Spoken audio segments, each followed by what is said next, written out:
Good morning to you. Good morning. And welcome. I'm glad you're here. This has been a really long week. I thought Holy Week was long. Being off of work for a week is rough.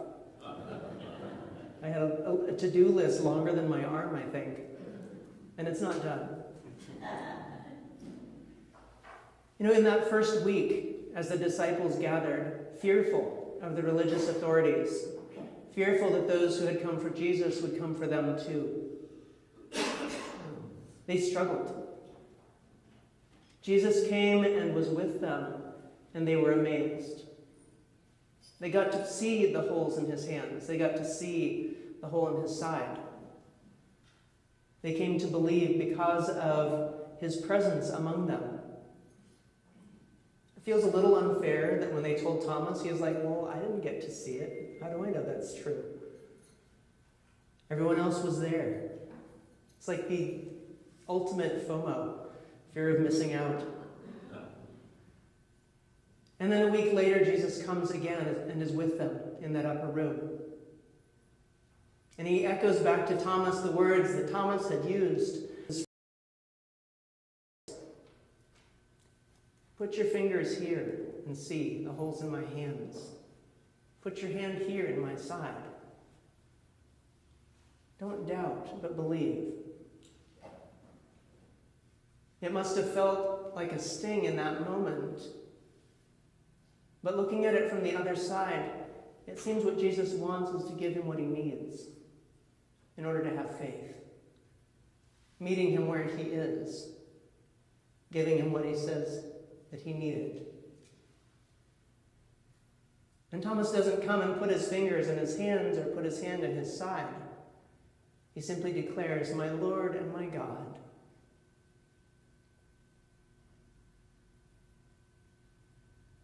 Thomas gets to be for us an example that it's okay when we have questions, when we have doubts, when we have fears.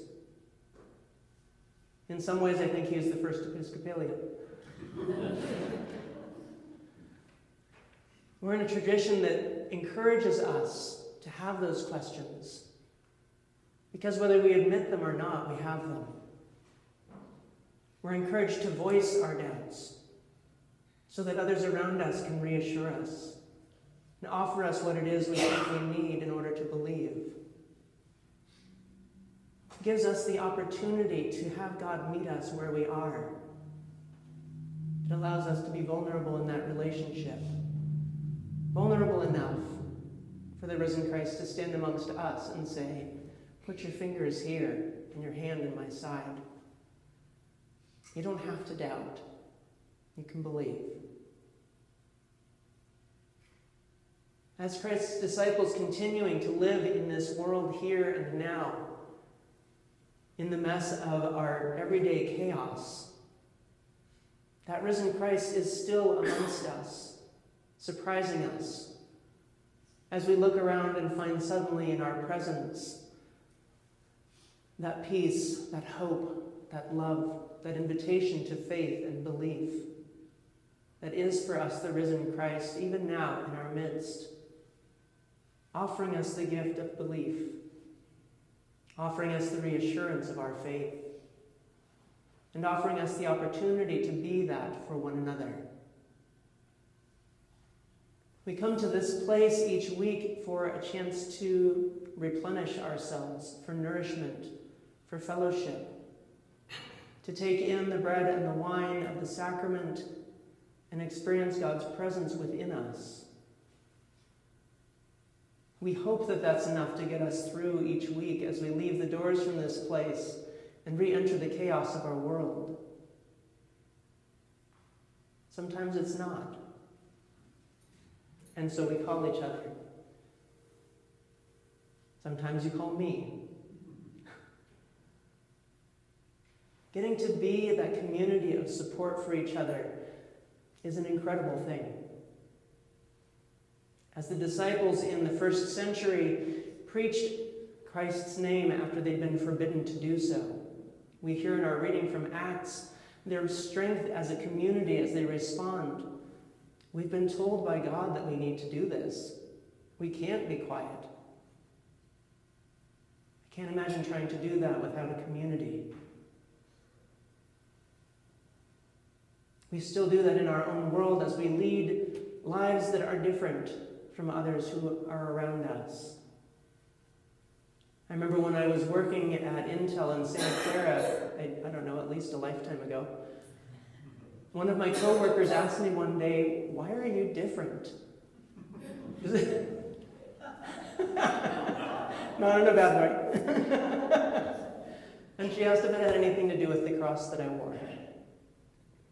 And I explained in my very Episcopal way that what we believe as Episcopals is in Christ as the Messiah, and told her a little bit about my faith and how I'm called to be in the world that is different. It wasn't proselytizing or telling her that what she believed was wrong. It was just answering a question that came because she noticed that I lived in a different way. We get to be that example in our lives, in our workplaces, in our relationships, with our friends, with our children and grandchildren. We get to be that presence that is different from others they meet and encounter, that opens them to the question of, why are you different? And gives us the opportunity, as the disciples had in that first century, to say, this is why I'm different. Because I know that I'm loved by a God that is relentless in loving me, that is relentless in pursuing all of us for a relationship of grace and compassion, of love and forgiveness, and calls on us to share that love with everyone we encounter.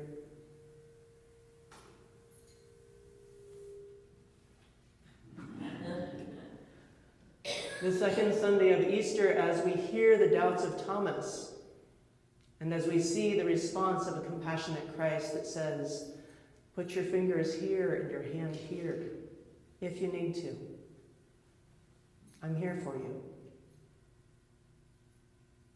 We get to call on that image as we encounter our own struggles in life, those moments when we too doubt and fear.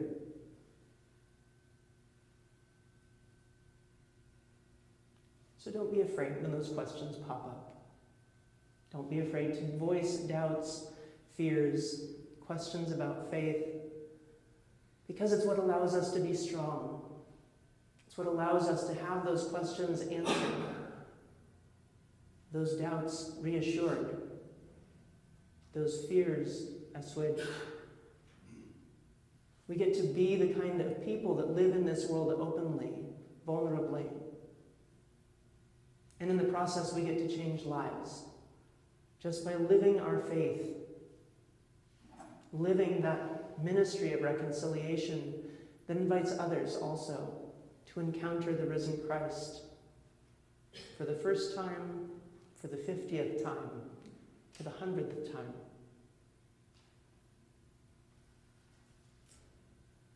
And so we get to say again, as we'll say for the next 7 weeks, Alleluia, Christ is risen.